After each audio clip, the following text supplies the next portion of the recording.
Welcome back to Curtis's Corner, where the opinions are strong, the editing is chaotic, and my tolerance for superhero overpopulation is very low. Before we laser through the chaos of James Gunn's Superman, make sure to check out my last video where I roasted Jurassic World Rebirth like it was Dino Barbecue season. Spoiler alert, inflatable rafts and mutant dinosaurs were not the problem. It was everything else. If you're ready for truth, justice, and some fabulously chaotic hot takes, go ahead and punch that like button like you are Superman having a bad day at the Daily Planet. Subscribe for weekly mayhem because I serve commentary with more drama than a Lex Luthor monologue, and you're not gonna wanna miss it. Ring that bell so you'll know the exact moment I drop more kryptonite-laced chaos. And if you want to be the wind beneath my super cape, head over to my Patreon. You'll get early access to my unedited, filter-free chaos and the chance to choose what I tackle next. Yes, you get to play God, or at least Jor-El.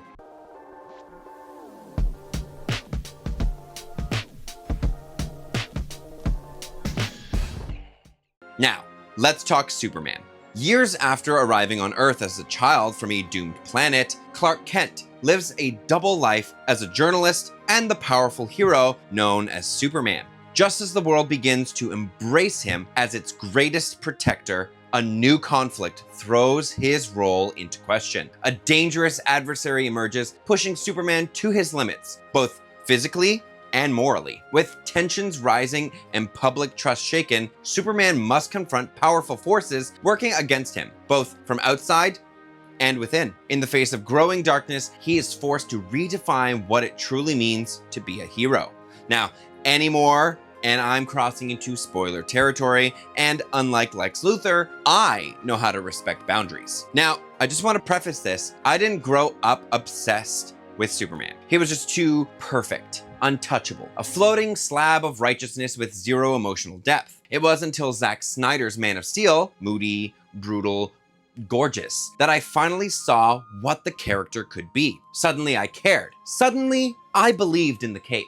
So when James Gunn took the reins, I had hope, seeing what he did with Guardians of the Galaxy. Sure, I was devastated that Henry Cavill wasn't coming back, because duh, have you seen his jawline? But I stayed open-minded. Then the news rolled in. No origin story, no real setup, just Superman as an already established hero surrounded by a league of costumed coworkers and zero emotional context. And that trailer? Maybe it looked more like cosplay convention in space than a grounded reboot. But fine. I still walked into the theater with my popcorn and an open heart.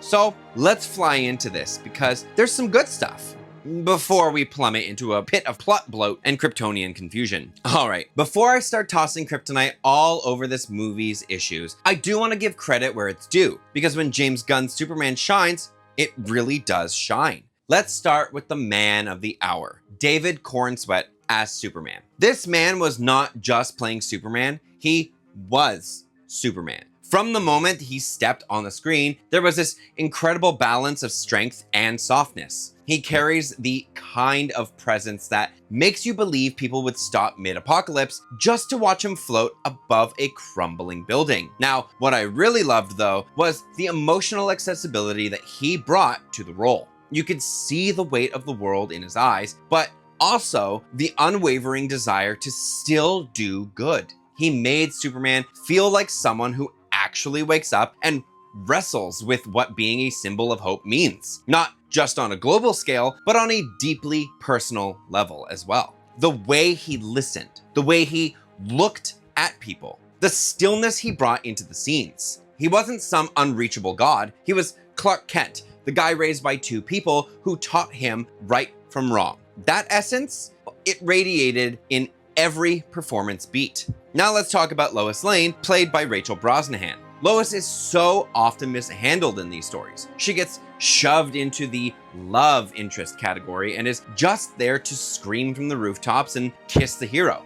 But this Lois, she's a force. A journalist first, a partner second, and a whole badass always. Her investigative instincts are sharp and believable. She pieces clues together without exposition dumps or lazy writing. We see her working sources, double-checking facts, and pushing past resistance. And let me tell you, I was eating it up. She's smart, capable, and grounded, and when she and Clark interact, the chemistry is natural. Their banter feels like real people who actually know each other, not some forced romantic subplot shoved between fight scenes. She keeps Superman honest, and I love that.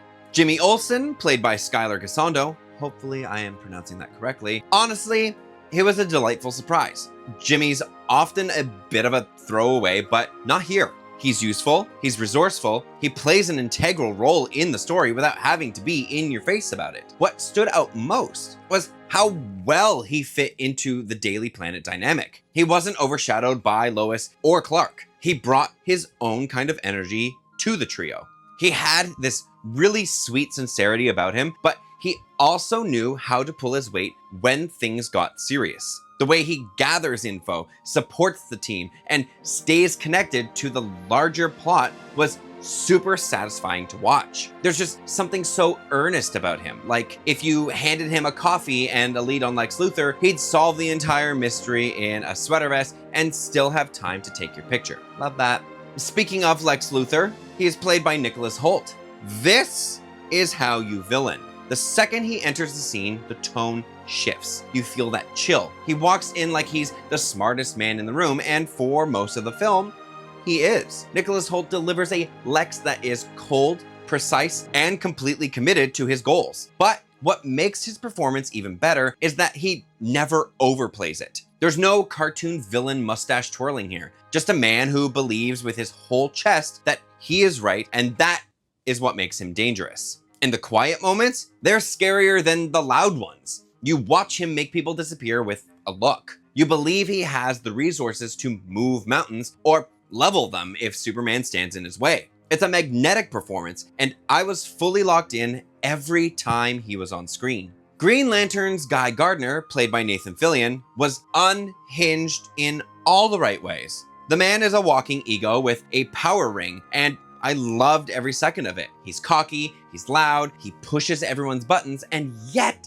he delivers when it counts. His presence adds so much texture to the team dynamics. He's the kind of character who makes scenes fun to watch even when nothing explosive is happening. And his power displays? Impressive. You get to see the full potential of what a Green Lantern ring can do, from shielding to attacks to some wildly creative constructs that really leaned into the imagination aspect of the Lantern mythos. It was just such a treat to see that level of versatility brought to life on screen. Mr. Terrific, played by Eddie Gathegi, okay, I want to spin off immediately.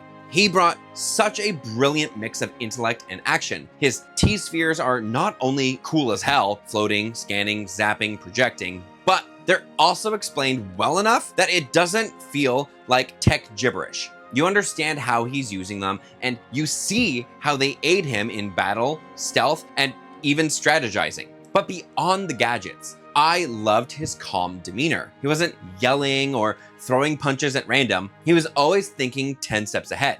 His role in the story is crucial, and he never felt like an accessory. He is one of the most capable characters in the film, and every time he showed up, I knew the plot was about to move.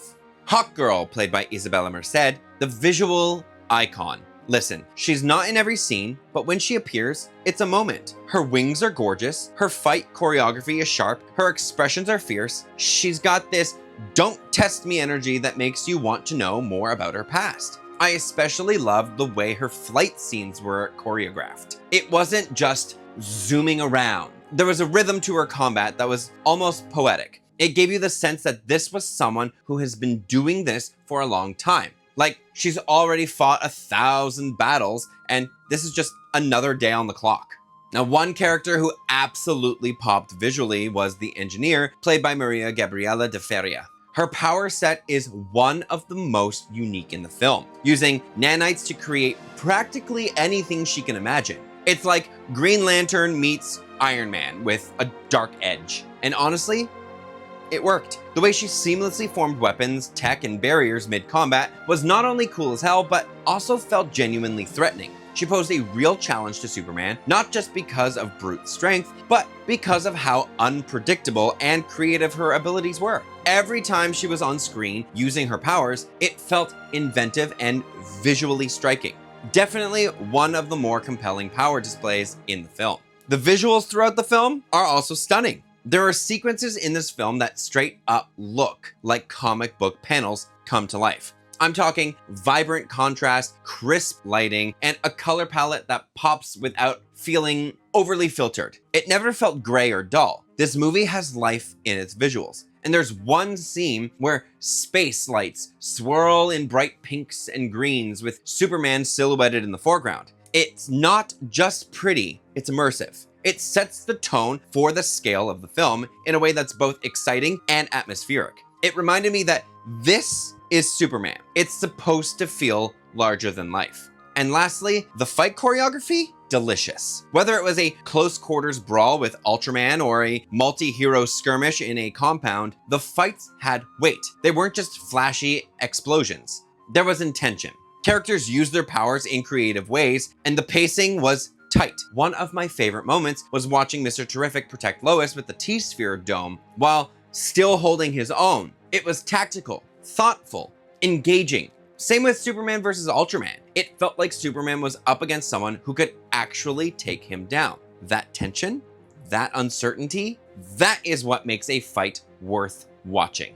Okay, now that we've honored the good, let's dive into what made me want to scream into the Phantom Zone. Because James Gunn's Superman may soar visually, but there are things in this movie that made me feel like I was watching a DC group project where half the team forgot the assignment was about Superman. We need to talk about the absolute disrespect this film shows towards Superman's origin. Yes, we've seen it before. Krypton exploding, baby Kal-El crash landing in Kansas, growing up as a farm boy with god-level powers, we know the beats. But that doesn't mean it's disposable. That origin isn't just background noise. It's the core of who he is. It's what separates him from just being another flying guy in tights. It's his soul. And what did this movie give us? A rushed, blink and you miss it info dump told through vague narration and a glorified loading screen.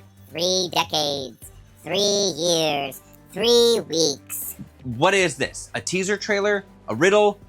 A TikTok recap? It felt less like we were being introduced to the world's most iconic hero and more like we were speedrunning through a Wikipedia summary. There's no flashback to his parents, no childhood scene, no Smallville moment, no emotional context for how he became the man we're supposed to root for. And that's the problem. Without that foundation, none of the emotional stakes hit the way that they should. His triumphs feel hollow. His inner conflict feels surface level, and the audience is left filling in the emotional blanks. You can't build a character around hope if you never show us why he needed it in the first place. This wasn't just a storytelling shortcut, it was a narrative disservice. And the tone of this movie, it's basically Thor Love and Thunder in a cape. And that's not a good thing. This film has no idea what emotional lane it wants to be in. 1 minute, we're in the middle of a heartfelt, introspective scene with Superman contemplating the weight of his responsibilities, and before that moment can even breathe, bam! A joke about crypto causing chaos. Or Lex Luthor's girlfriend snapping selfies mid-catastrophe like she's live streaming the apocalypse for clout. And look, I'm not against humor. I love humor. Look at my reviews. But the problem is when it becomes a defense mechanism against any genuine emotion. That's exactly what this movie does. It throws in so many ill-timed, try-hard jokes that it starts to feel like Gunn was terrified we'd sit too long in a serious moment and actually feel something. It's the same tonal sabotage we saw in Thor Love and Thunder, where tragedy and grief are immediately smothered by goofy one-liners and awkward gags. Except here, it hits even harder because this is Superman. He's a character you're supposed to sit with, to feel inspired by, to trust with emotional depth. And the result? Moments that should be epic or emotional instead land like punchlines that nobody asked for. The pacing suffers, the tension dissolves, and The heart of the story gets buried under a pile of jokes that simply don't serve it. Superman thrives in stillness, in vulnerability, in moments where he listens instead of flies. But this movie doesn't give those moments room to exist. It's too busy trying to be cute. And that choice absolutely kills the emotional weight. And Superman's suit, don't even get me started. I've tried. Okay, I have tried so hard to like this suit, but every time I look at that symbol, I feel like I'm staring at a red paper cut. It's not an S, it's not stylized, it's a slash. It looks like someone just took a brush tool in Photoshop and dragged it across the chest. Where's the hope? Where's the legacy? Where's the iconography? And then there's a symbol on the back of the cape. First of all, why? Second of all, it looks like a cosplay patch that someone hot glued onto a curtain. It does not feel like something from an advanced alien civilization. It feels like a Comic-Con backup option. And the fit? Let me be blunt. It does not fit him well. Anytime he crosses his arms or does the iconic hands on hips pose, the fabric around his shoulders folds and bubbles, like a Halloween costume bought a size too big. This is Superman. His suit should look sculpted, seamless, epic. Instead, it looks like it has extra pockets of air trapped between takes. The design isn't flattering, it's distracting. And that's a major problem when this is your title character. Now, Kryptonite's effect on Superman in this movie. It makes zero sense. And not in a fun, creative way. We all know the rules. Kryptonite weakens him. It levels the playing field. It makes Superman vulnerable, not non-functional. But in this film, the second that Green Rock gets anywhere close, it's like he starts deteriorating. His skin tone dulls out. His posture crumbles. He looks less like a man in pain and more like a dried out husk that's been baking under a red sun for a week straight. He goes from world-saving powerhouse to helpless prop in the blink of an eye. You can practically see the damage crawling across his skin. Not in a subtle, symbolic way, but in a graphic, unsettling one that made me go, is this even canon? It pulled me out of the moment completely. Instead of feeling fear or sympathy, I was distracted by how off it looked. Like someone decided to combine body horror with superhero mythology and just hoped no one would question it. The film never explains why it affects him so aggressively, or why it seems to scorch him from the inside out. And without any context, it doesn't feel dramatic, it feels wrong. This isn't Kryptonite making him human. This is Kryptonite turning him into something he's not. And frankly, it's confusing and unnecessary. Now the plot? Overstuffed, like a Comic-Con suitcase, and just as chaotic.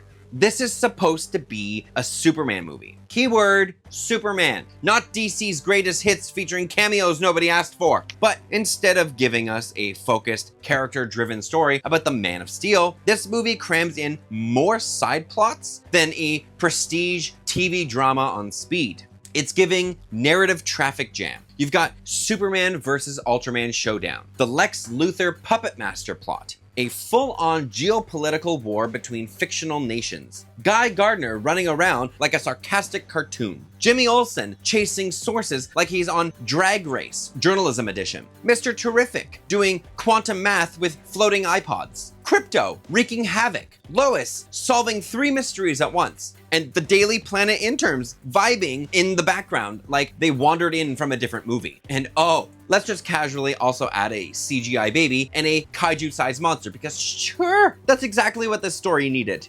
It's exhausting.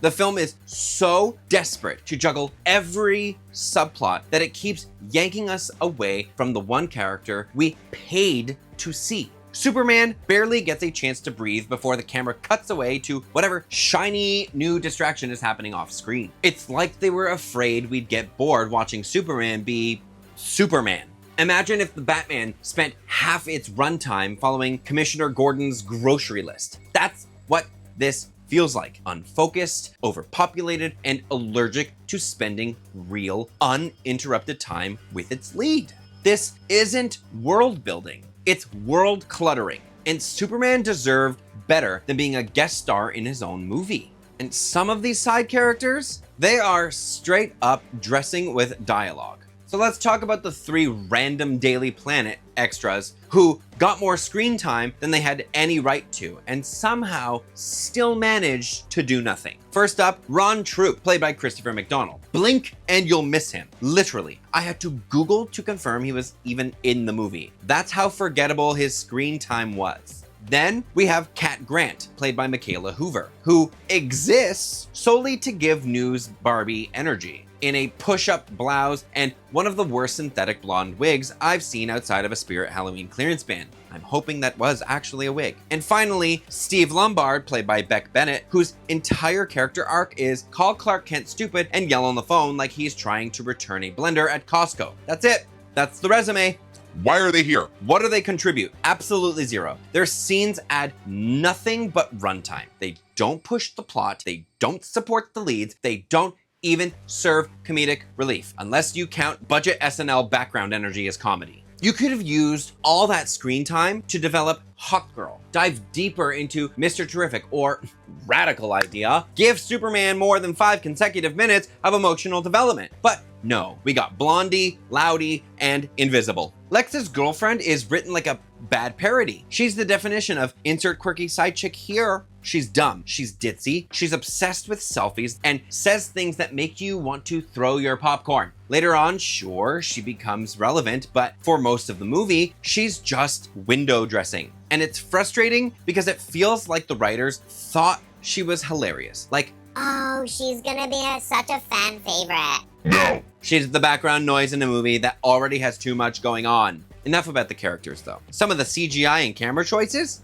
Visually offensive. Let's start with the flight scenes, because Superman soaring through the skies should feel cinematic, not like we're watching him through a security camera at the world's shadiest gas station. That fisheye lens they used? It distorted his entire body like he was being filmed through a funhouse mirror. His face stretched unnaturally, his chest warped out of proportion, and suddenly our caped icon looked like a glitchy character model stuck mid-animation. I wasn't thinking, Wow, what a hero. I was thinking, Is this scene sponsored by Oculus Rift? it made the flying feel weirdly clumsy, like the camera was afraid of him and just was trying to escape. And then there's the CGI alien baby. Yes, it's alien. Yes, it's green. Yes, it's got that big inflated head like it's auditioning for Area 51 daycare. But my God, it looked like someone dragged a half-finished render out of an abandoned animation project and said, Yeah, that'll do. it didn't blend into the environment at all. The lighting was off, the movement was stiff, and the texture screamed, placeholder. It didn't feel like part of the story. It felt like an in-joke the VFX team forgot to remove. Instead of awe or intrigue, it made me laugh. Not because it was funny, but because I genuinely couldn't believe they left it in. It gave rubbery Shrek fetus from a cursed fan edit. And if that sounds harsh, that's because it was that distracting. And let's talk about that river in the pocket dimension, whatever it was supposed to be. At first, it's framed like this mysterious, unstable energy source. Cool concept, lots of potential. But then someone touches it, and suddenly it starts breaking apart into blocky pixelated cubes like they just fell into a corrupted Minecraft server. I'm not exaggerating. It looked like a modded sandbox game glitching out mid-combat. The visual effect was so jarring and bizarre that it took me completely out of the scene. I was supposed to feel dread. Instead, I was waiting for someone to build a crafting table. Whatever the intention was, the execution felt unfinished. It wasn't terrifying, it wasn't surreal, it was just awkward. Guy Gardner's powers. Crunchy. Crunchier than a stale granola bar. Look, I wanted to be wowed. Green Lanterns are known for conjuring hard light constructs powered by imagination. But Guy's creations looked like they were built in MS Paint and rendered on a potato. Most of them were dull, lumpy, and weirdly matte, like someone forgot to turn on the shine setting in the CGI software. Instead of glowing with alien energy, they gave stale preschool jello left out on a windowsill. And then the fists. The big, dramatic green punches that should be shooting out of his ring? Nope. They burst out of the ground like he's auditioning for Avatar, The Last Earthbender. Why? His ring is the entire point. It's the source of his power. The lore. The whole gig. If the ring isn't creating the constructs, what are we even doing here? It just felt lazy and weirdly off-brand for a Green Lantern. Hawk Girl also deserved better. Period. Yes, She looked amazing. The wings were gorgeous, the armor fierce, but outside of looking like a cosplay come to life in the best way, she has no function in this story. She swoops in, screams at people, swings her mace once or twice, and then disappears. That's it. She has no character arc, no emotional weight, no dialogue that sticks. Honestly, if you cut her out from the movie entirely, nothing would change. That is a huge disservice to a character with so much potential. Hawkgirl has deep lore, a tragic backstory, complicated mythology, and here she's reduced to a background extra with flight privileges. And the engineer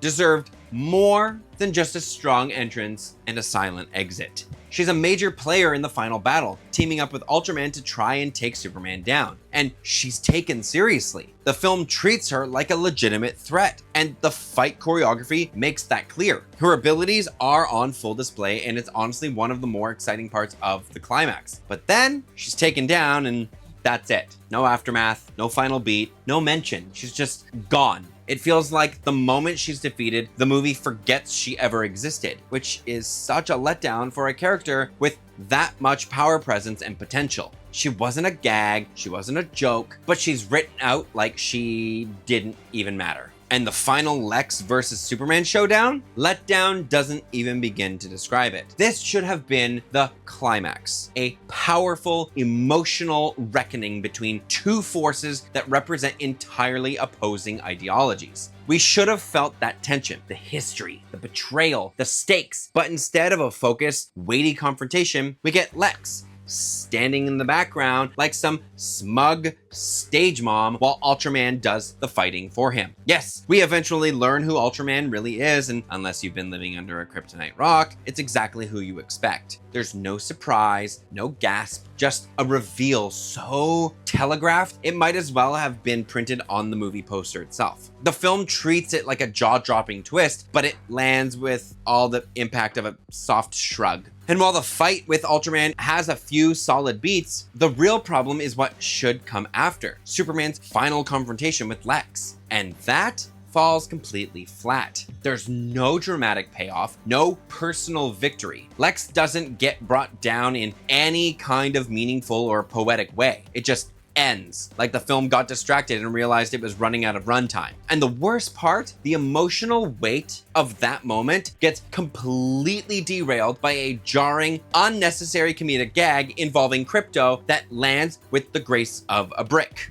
It's tonally whiplash-inducing, emotionally hollow, and just plain disappointing. After all that buildup, this moment should have soared. Instead, it barely gets off the ground. James Gunn's Superman has its moments. There's heart, there's style, and there's a clear attempt at doing something new. But for every moment that works, there are three others pulling it in the opposite direction. It's like the movie keeps setting up emotional payoff and then immediately cutting to a punchline or another subplot before it ever lands. The tone is confused, the cast is overstuffed, and too many characters get pushed forward while Superman himself is constantly sidelined in his own story. It tries to juggle world building nostalgia and reinvention and drops the ball every time it gets close to doing something meaningful. So with all that said, my final score for Superman is a C+.